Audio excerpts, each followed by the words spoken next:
करेंगे और लास्ट में एक very important question answer set भी लगाएंगे। ठीक है, जो लास्ट ईयर एग्जाम में इस टॉपिक से क्वेश्चंस पूछे हैं हम उसको टेस्ट में अच्छे से सॉल्व करेंगे। चलिए सबसे पहले हम बात करते हैं भारत की संसद के बारे में। तो भारत के संविधान में संसदीय प्रणाली जो ली गई है वो किस संविधान से ली गई है? ब्रिटिश संविधान से ली गई है। ओके, संसद के 3 अंग कौन कौन से? लोकसभा, राज्यसभा और राष्ट्रपति। जो लोकसभा है उसे क्या बोला जाता है? निम्न सदन बोला जाता है। राज्यसभा को क्या बोला जाता है? उच्च सदन। और राष्ट्रपति जो है वो क्या काम करता है? संसद के सत्र को बुलाने का काम करता है राष्ट्रपति। क्लियर बात? अब एग्जाम में ऐसा पूछ लेते हैं कि भारत की संसद का संविधान में किस आर्टिकल में उल्लेख है, ऐसा अगर पूछ लेते हैं तो देखिए मैंने एक बहुत अच्छी ट्रिक बनाई है, मैं आपको वो ट्रिक बताता हूं, उससे आप आसानी से याद रख लेंगे। क्या लिखा है दोस्तों? संसद। संसद के बारे में हमको पता करना है कि संविधान में किस आर्टिकल में बोला गया है। तो देखिए पहला वर्ड क्या है? स है। तो देखिए स से कौन सा अंक बनता है? 7 बनता है, तो हमने लिख लिया 7। लास्ट वाला वर्ड देखिए, बीच में फिर स आ गया, स तो हम यूज कर चुके हैं, अब कौन सा वर्ड है? द। देखिए द से क्या बनता है? 10 बनता है, तो हमने लिख लिया 10। तो 710 बना। 710 आर्टिकल होते हैं क्या? बिल्कुल भी नहीं होते हैं। तो अब क्या करें? 10 को हटा के क्या करेंगे? उससे एक अंक कम करेंगे, तो हमने क्या करा? 9 करा। क्या 79 आर्टिकल संविधान में एग्जिस्ट करता है? बिल्कुल करता है। बस तो यही आर्टिकल है जो संसद के बारे में बताता है। आर्टिकल नंबर 79 किसके बारे में बताता है? संसद के बारे में बताता है। इतनी आसानी से हमने याद कर लिया। अब देखिए 79 आर्टिकल क्लियर हो गया आपको? तो फ्रेंड्स आर्टिकल नंबर 79 हो गया पार्लियामेंट, संसद से रिलेटेड। अब देखिए हम सीक्वेंस वाइज चलेंगे। सबसे पहले आएगा उच्च सदन। तो उच्च सदन कौन सा है? राज्यसभा है। तो इसके बाद आर्टिकल कौन सा आ रहा हमारा? 80 नंबर का। तो आर्टिकल नंबर 80 में बताया है राज्यसभा के बारे में। ओके, उसके बाद आएगा निम्न सदन। तो देखिए निम्न सदन जो होगा वो आर्टिकल नंबर 81 होगा, 81। तो आपको सीक्वेंस ध्यान रखना है, 79, 80 और 81 का सीक्वेंस क्या होगा? संसद, फिर उसके बाद उच्च सदन आएगा, फिर निम्न सदन। क्लियर? इस सीक्वेंस में आप याद रखेंगे, आसानी से आप इसको याद कर पाएंगे। चलिए अब हम एक एक करके समझते हैं। सबसे पहले लोकसभा के बारे में, फिर राज्यसभा के बारे में। आपको सारे इंपॉर्टेंट पॉइंट्स बता रहा हूं मैं, जो जो भी एग्जाम में पूछे जाते हैं, इससे आउट बिल्कुल भी नहीं जाएगा, टेंशन मत लीजिए, बस ये पूरा लेक्चर अच्छे समझिए। तो सबसे पहले हम बात करते हैं लोकसभा की। देखिए लोकसभा को हाउस ऑफ द पीपल बोला जाता है। क्या बोला जाता है? House of the people. और इसका ये नाम कब दिया गया था? 1954 में लोकसभा को ये नाम दिया गया था। ध्यान रखिएगा ये सन बहुत इंपॉर्टेंट है, पूछा जाता है, 2 से 3 बार पूछा गया है अभी तक। तो मैं आपको बता चुका हूं कि लोकसभा जो है वो क्या है? निम्न सदन है। ठीक है, संसद की। लोकसभा के सदस्यों का जो कार्यकाल होता है वो कितने वर्ष का होता है? 5 वर्षों का होता है। लोकसभा के सदस्यों का जो निर्वाचन है वो किनके द्वारा होता है? जनता द्वारा होता है। डायरेक्टली जनता जो है वो क्या करती है? लोकसभा के सदस्यों का निर्वाचन करती है। ओके, अब बात करते हैं हम कि लोकसभा के अध्यक्ष और उपाध्यक्ष की नियुक्ति कौन करता है। तो लोकसभा के अध्यक्ष और उपाध्यक्ष की नियुक्ति कौन करते हैं? लोकसभा के सदस्य ही करते हैं। जब राष्ट्रपति एक संयुक्त सत्र बुलाता है, ठीक है, लोकसभा और राज्यसभा का, जब संयुक्त सत्र आता है तो उसकी अध्यक्षता भी कौन करता है? लोकसभा का अध्यक्ष ही करता है। क्लियर? लोकसभा का सदस्य बनने के लिए जो योग्यता होती है वो क्या क्या होती है? वो होती है भारत का नागरिक हो, और न्यूनतम आयु जो है वो कितनी होना चाहिए? 25 वर्ष। अब दोस्तों हम बात करते हैं कि लोकसभा में सदस्यों की संख्या कितनी होती है। तो चलिए मैं आपको बताता हूं। मैक्सिमम सदस्यों की संख्या की बात करते हैं तो कितनी होती है? 552 होती है। कितनी होती है? 552। ये मैक्सिमम है। वर्तमान में कितनी है? वर्तमान में है 545। 545 सदस्यों की संख्या है वर्तमान में लोकसभा में। अब देखिए मैंने आपको बताया था राष्ट्रपति वाला लेक्चर में कि राष्ट्रपति जो है वो लोकसभा में 2 सदस्यों की नियुक्ति करता है। आंग्ला भारतीय समुदाय के 2 सदस्यों की नियुक्ति करता है। ठीक है, मैंने आपको बताया था। जिसने अगर वो लेक्चर नहीं देखा राष्ट्रपति वाला तो डिस्क्रिप्शन में लिंक दे रखा है मैंने, आप वहां से वो लेक्चर देख सकते हैं। तो हमको ये पता है कि 2 जो सदस्य है लोकसभा में उनकी नियुक्ति कौन करता है? राष्ट्रपति करता है। तो 545 में से 2 की नियुक्ति तो राष्ट्रपति ने कर दी, तो बचे कितने? 543 बचे। तो 543 जो हैं ये वो संख्या है जो निर्वाचन के द्वारा सदस्य चुने जाते हैं। ठीक है, मतलब 543 जो है निर्वाचन के द्वारा लोकसभा के सदस्य चुने जाते हैं। अब 543 में देखिए जो 530 होते हैं वो राज्यों से चुने जाते हैं और 13 चुने जाते हैं केंद्र शासित प्रदेशों से। ओके, ये मैंने आपको बताया वर्तमान की कंडीशन लेकर।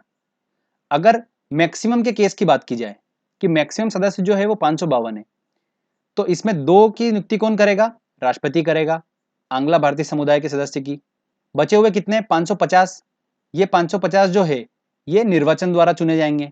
अब इन 550 में से राज्यों से कितने चुने जाएंगे? 530 सदस्य राज्यों से चुने जाएंगे और 20 चुने जाएंगे केंद्र शासित प्रदेशों से। क्लियर? तो ये आपको स्ट्रक्चर समझ में आया? ये जो हाईलाइटेड वाला है ये पोर्शन है अपना वर्तमान वाला, और ये मैक्सिमम केस को लेकर बताया मैंने आपको। तो काफी इंपॉर्टेंट है, स्ट्रक्चर हमको समझ में आना चाहिए। आपको बस ये ध्यान में रखना है कि वर्तमान में सीट कितनी है, मैक्सिमम कितनी है।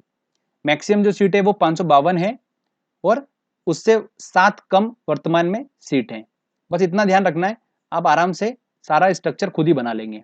आगे अब हम बात करते हैं कि मंत्री परिषद जो होता है वो सामूहिक रूप से लोकसभा के लिए उत्तरदायी होता है। मंत्री परिषद क्या, ये टर्म भी हम समझ लेते हैं। देखिए, एक ग्रुप ऑफ पीपल जिसके अंदर कैबिनेट मंत्री हो, राज्य मंत्री हो और बिना विभाग के मंत्री भी हो, इन सबकी अध्यक्षता कौन करेगा? प्रधानमंत्री। इसे क्या बोला जाता है? मंत्री परिषद बोला जाता है। ये बात क्लियर हो गई? और ध्यान रखिए, मंत्री परिषद को ही क्या बोला जाता है? सरकार बोला जाता है। तो फ्रेंड्स, ये क्लियर हो गया कि मंत्री परिषद क्या है। यही मंत्री परिषद जो होता है लोकसभा के लिए उत्तरदायी होता है। ओके, अब दोस्तों हम एक टर्म को और डिस्कस करते हैं, अक्सर एग्जाम में पूछी जाती है, अविश्वास प्रस्ताव। अविश्वास प्रस्ताव क्या होता है? देखिए, अगर सिंपल वर्ड में बोलें आपको, तो सरकार अपना बहुमत साबित करे, इसका मतलब ये होता है। अविश्वास प्रस्ताव विपक्ष रखता है, किसके प्रति रखता है? मंत्री परिषद मतलब सरकार के प्रति रखता है। कहने का मतलब ये कि सरकार अपना बहुमत साबित करे लोकसभा में। तो फिर क्या होगा? लोकसभा में वोटिंग होगी और अगर सरकार ने अपना विश्वास मत हासिल कर लिया, मतलब बहुमत साबित कर दिया, तो अविश्वास प्रस्ताव जो होगा वो क्या हो जाता है? खारिज हो जाता है। अगर सरकार विश्वास मत हासिल नहीं कर पाई, मतलब बहुमत साबित नहीं कर पाई, तब क्या होगा? मंत्री परिषद को इस्तीफा देना पड़ेगा। ओके, अब इसको हम देखो रियल एक एग्जाम्पल समझते हैं। सरकार में कौन है? मोदी सरकार, ठीक है, बीजेपी है। और विपक्ष में कौन है? कांग्रेस है। तो कांग्रेस जो है उसने अविश्वास प्रस्ताव रखा, समझ लेते हैं। तो बीजेपी को क्या करना पड़ेगा? अपना बहुमत साबित करना पड़ेगा। और बहुमत का जो आंकड़ा है वो कितना है? 273 है, कि 273 सांसद जो है वो सपोर्ट में है। तो लोकसभा में वोटिंग हुई और वोटिंग के फलस्वरूप क्या रिजल्ट आया कि ऐसा आ गया, मान लो कि 260 ही सांसद जो है वो सपोर्ट में। तब उनको क्या करना पड़ेगा? पूरे मंत्री परिषद को इस्तीफा देना पड़ेगा। अगर वोटिंग के दौरान ऐसा हुआ कि हाँ विश्वास मत हासिल हो गया, तो फिर अविश्वास प्रस्ताव जो है वो खारिज हो जाएगा। तो ये बात आपको समझ में आई? तो चलिए हम क्या क्या समझे। पहली चीज तो यह कि विपक्ष द्वारा लोकसभा में सरकार को हराने या कमजोर करने की उम्मीद से रखा जाता है अविश्वास प्रस्ताव। सेकेंड चीज, अविश्वास प्रस्ताव एक सत्र में सिर्फ एक ही बार लाया जा सकता है। ओके, ये ध्यान रखिएगा। अगला पॉइंट देखिए, अविश्वास प्रस्ताव को रखने का तरीका क्या होता है? एक सदस्य पहले लिखित में नोटिस देगा और 50 सदस्य उसके समर्थन में होना चाहिए। तब क्या होगा कि लोकसभा का अध्यक्ष जो है वो क्या कराएगा? वोटिंग कराएगा और देखेगा कि सरकार अपना विश्वास मत हासिल कर पा रही है कि नहीं कर पा रही है। ओके, केवल लोकसभा में ही अविश्वास प्रस्ताव रखा जाता है, सिर्फ और सिर्फ लोकसभा में। क्यों? क्योंकि अविश्वास प्रस्ताव रखा किसके प्रति जा रहा है? मंत्री परिषद। विश्वनाथ प्रताप सिंह ऐसे पहले प्रधानमंत्री थे जो विश्वास मत को हासिल नहीं कर पाए थे। तो ये भी अक्सर पूछ लिया जाता है, तो आप ध्यान रखिएगा। देखिए, विश्वनाथ, तो विश्वास का विश्व, वहां पर वो वर्ड सेम सेम हो रहा है, तो हम उससे याद रख सकते हैं। ओके, चलिए आगे और कुछ पॉइंट डिस्कस करते हैं। सदन की कार्रवाई के लिए न्यूनतम सदस्य संख्या कितनी होना चाहिए? 1/10 सदस्य उपस्थित होना ही चाहिए, तभी सदन की कार्रवाई चालू हो पाएगी, चाहे वो राज्यसभा भी हो। इसे क्या बोला जाता है? गणपूर्ति बोला जाता है। पहली लोकसभा महिला अध्यक्ष कौन थी? तो मीरा कुमारी थी। काफी इंपॉर्टेंट है। अब देखिए, जो पहले लोकसभा अध्यक्ष थे वो कौन थे? जीवी मावलंकर थे। ये एग्जाम में 4 बार रिपीट हो चुका है क्वेश्चन, ठीक है, तो बहुत ही ज्यादा इंपॉर्टेंट है, इसको आपको ध्यान रखना है। देखिए, पहले राष्ट्रपति का नाम, पहले उपराष्ट्रपति का नाम, ये तो सभी को पता होता है। पूछा तो ये जाएगा एग्जाम में कि पहले लोकसभा के अध्यक्ष का नाम क्या था, ये बहुत कम को पता होता है। तो वो कौन है? जीवी मावलंकर हैं, जो पहले लोकसभा अध्यक्ष थे। वर्तमान में कौन है लोकसभा के अध्यक्ष? सुमित्रा महाजन है। अब अक्सर आपने सुना होगा, शून्यकाल के बारे में सुना होगा। शून्यकाल, तो ये क्या होता है? देखिए, जो संसद का सत्र चलता है तो उस समय जो दिनचर्या होती है वो 2 पार्ट में डिवाइड होती है। कैसे? जो मॉर्निंग का समय रहता है 12 बजे से पहले का, वो होता है प्रश्नकाल। उसके बाद के समय जो होता है वो होता है कार्यसूची का। तो इन दोनों के बीच में एक छोटा सा गैप होता है, उसे ही क्या बोला जाता है? शून्यकाल बोला जाता है। और ये जो गैप का समय है ये चालू होता है 12 बजे से, इसलिए इसका नाम क्या रख दिया? शून्यकाल रख दिया। ओके, तो आपको ये टर्म क्लियर हुआ अच्छे से? चलिए अब हम बात करते हैं दोस्तों राज्यसभा के बारे में। तो काफी इंपॉर्टेंट है ये भी। देखिए, स्टार्ट करते हैं हम। राज्यसभा जो होता है वो संसद का क्या होता है, उच्च सदन होता है। क्या होता है दोस्तों, उच्च सदन होता है। अगला पॉइंट इंपॉर्टेंट है कि राज्यसभा के सदस्यों की नियुक्ति कौन करता है। तो राज्यसभा के सदस्यों की नियुक्ति करते हैं जो राज्यों की विधानसभा के जो सदस्य होते हैं, वो राज्यसभा के सदस्यों की नियुक्ति करते हैं। प्रत्येक 2 वर्षों में 1/3 सदस्य सेवा निवृत्त हो जाते हैं, मतलब अवकाश ग्रहण करते हैं, और नए सदस्य आते हैं फिर। तो राज्यसभा इसलिए कभी भंग नहीं होती है। इसीलिए राज्यसभा को क्या बोला जाता है, स्थायी सदन बोला जाता है, परमानेंट हाउस बोला जाता है। तो ये वाला क्वेश्चन 2015 का है, बहुत ही इंपॉर्टेंट है, ध्यान रखिएगा। स्थायी सदन जो है वो क्या है, राज्यसभा है। लोकसभा जो है वो स्थायी सदन नहीं है। राज्यसभा के सदस्यों की बात करें तो राज्यसभा के सदस्यों का कार्यकाल कितने वर्षों का होगा, 6 वर्षों का होता है। हमने बात करी थी लोकसभा में, तो लोकसभा के सदस्यों का कार्यकाल कितने वर्षों था, 5 वर्षों तक का था।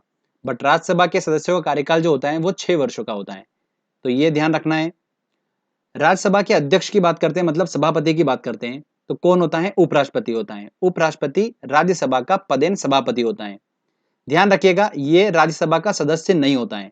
इसका कार्यकाल जो होता है वो 5 वर्षों का होता है। कितने वर्षों का होता है, 5 वर्षों का होता है। राज्यसभा के उपसभापति को कौन चुनता है, राज्यसभा के सदस्य ही चुनते हैं उपसभापति को। ठीक है, अब हम योग्यता की बात करते हैं कि राज्यसभा का जो सदस्य होने की योग्यता क्या क्या होना चाहिए। तो पहली बात तो भारत का नागरिक हो। दूसरी बात, न्यूनतम आयु कितनी होना चाहिए, 30 वर्ष होना चाहिए। बहुत ही इंपॉर्टेंट है ये। लोकसभा में हमने पढ़ा था तो न्यूनतम आयु कितनी होना चाहिए थी, 25 वर्ष। पर राज्यसभा में कितनी होना चाहिए, 30 वर्ष। थोड़ा सा और मैच्योर होना चाहिए उसको। चलिए अब मैं आपको बताता हूँ राज्यसभा के जो सदस्य होंगे उसका स्ट्रक्चर बता देता हूँ मैं आपको। तो जो राज्यसभा के मैक्सिमम सदस्य होंगे वो कितने होते हैं, 250। वर्तमान में कितने हैं, 245 सदस्य। वर्तमान में राज्यसभा के 245 सदस्य हैं। अब मैंने आपको बताया था, देखिए राष्ट्रपति वाले लेक्चर में, कि राष्ट्रपति जो होता है वो राज्यसभा में 12 सदस्यों की नियुक्ति कर सकता है ना। तो 245 में से 12 चलेगा, कितने बचे, 233। ये 233 ही अधिकतम चुने जा सकते हैं, ठीक है, निर्वाचन के थ्रू। 233 सदस्य जो है वो निर्वाचन के थ्रू चुने जाते हैं, और इसमें से राज्यों से चुने जाते हैं 229, और केंद्र शासित प्रदेशों से चुने जाते हैं 4 सदस्य। तो ये आपको क्लियर हुआ स्ट्रक्चर।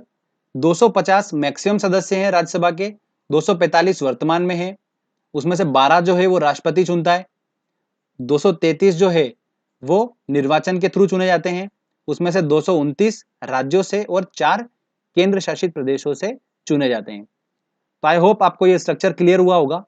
हमको बस ध्यान रखना है वर्तमान में कितने सदस्य हैं, 245, और मैक्सिमम सदस्य हो सकते हैं 250।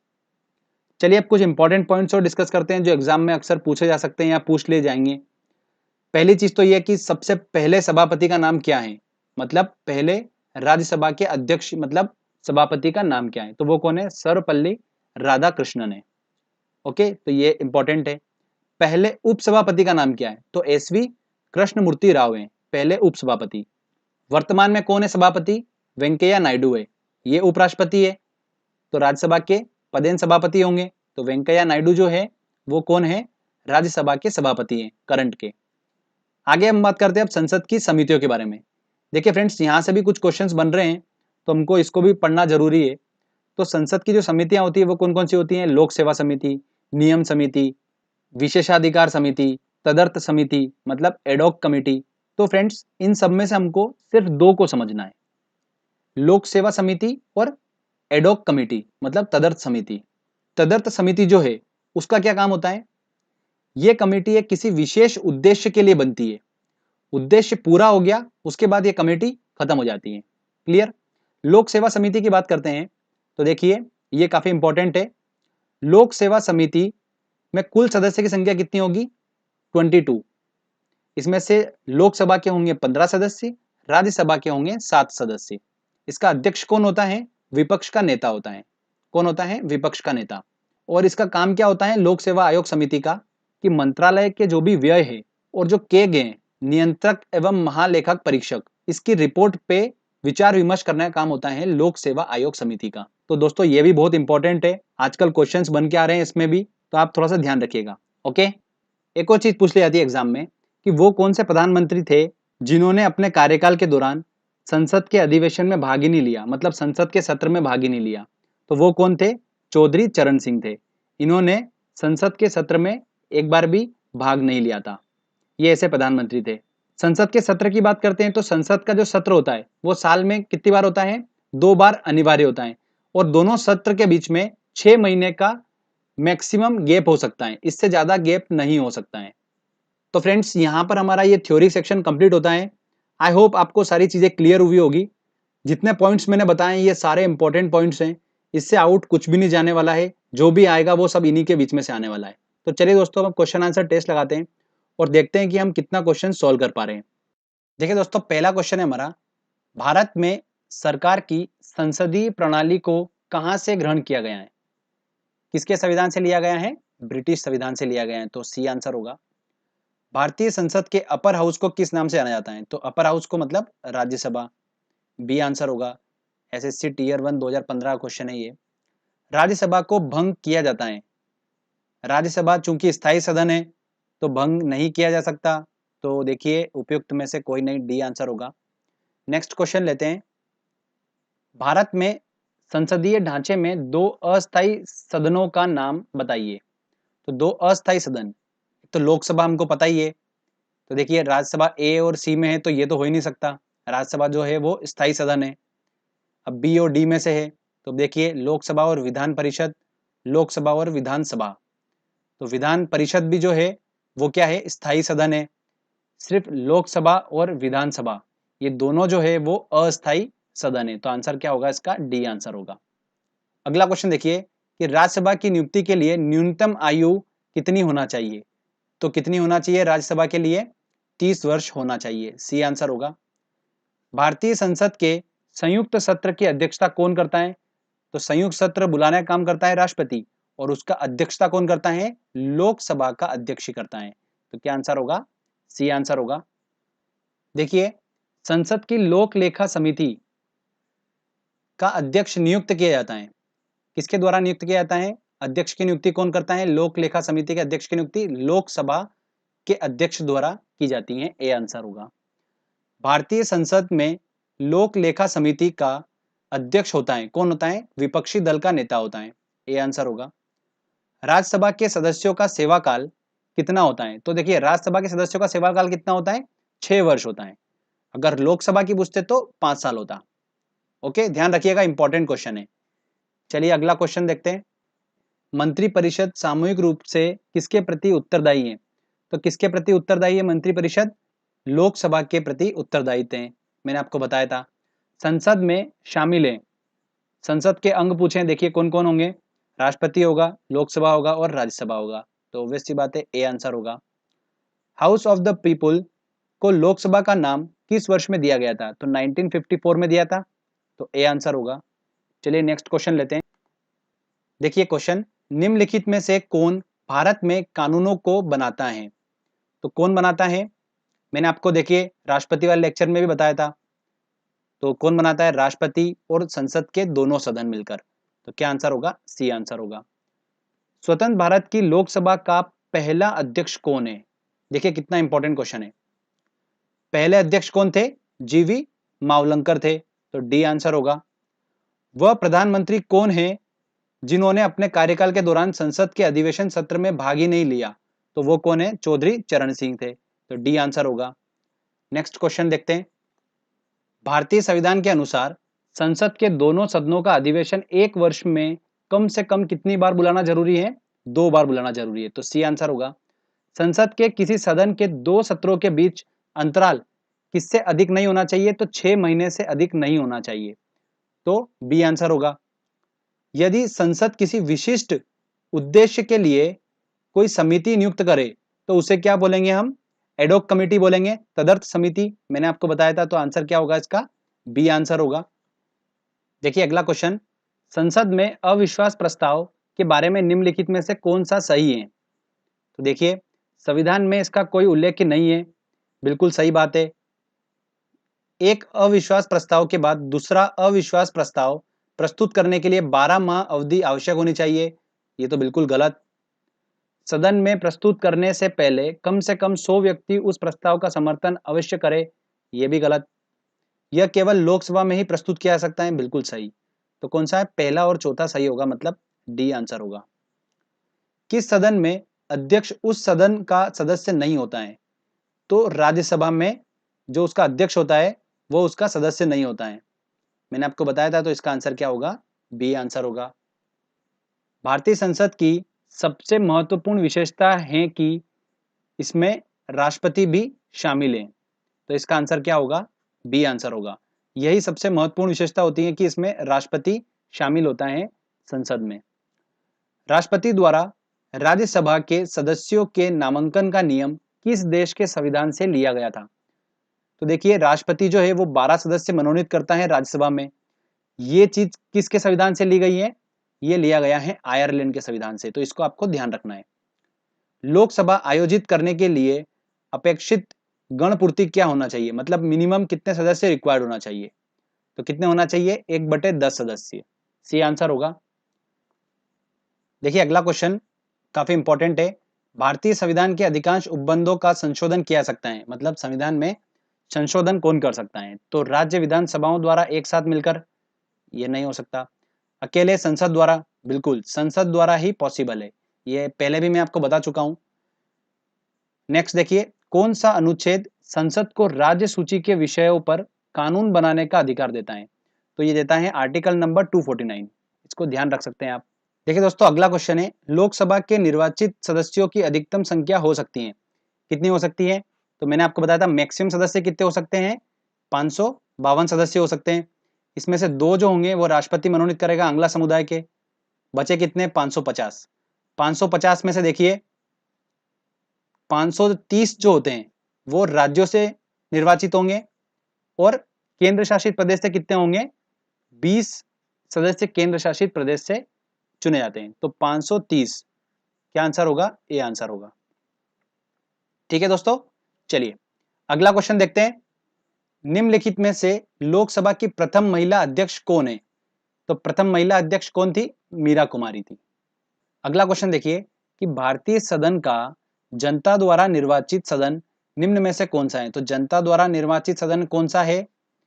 एक ही है, लोकसभा। बी आंसर होगा। भारतीय संसद के कामकाज में शून्यकाल का अर्थ है? शून्यकाल का मतलब क्या है? प्रश्नकाल से पहले का समय नहीं, प्रश्नकाल के बाद का समय है। तो देखिए, सत्र का पहला घंटा, ये भी नहीं है। जब विशेषाधिकार प्रस्ताव स्वीकार कर लिया जाए, ये भी नहीं है। तो इसका आंसर क्या होगा? डी आंसर होगा। शून्यकाल क्या होता है? प्रश्नकाल के जस्ट बाद का समय होता है शून्यकाल। ओके फ्रेंड्स, तो देखिए यहाँ पर हमारा ये टेस्ट का सेशन जो होता है वो कंप्लीट होता है। तो आई होप आपने मैक्सिमम क्वेश्चंस अच्छे से टिक करे होंगे, बिल्कुल सही सही, और मैं बोल सकता हूँ कि आपको एग्जाम में इन्हीं क्वेश्चंस में से देखने को मिलेंगे। तो फ्रेंड्स, अगर आपको वीडियो अच्छा लगा है तो जल्दी से वीडियो को लाइक करिए, दोस्तों के साथ शेयर करिए, और कमेंट करके बताइए मुझे कि वीडियो कैसा लगा।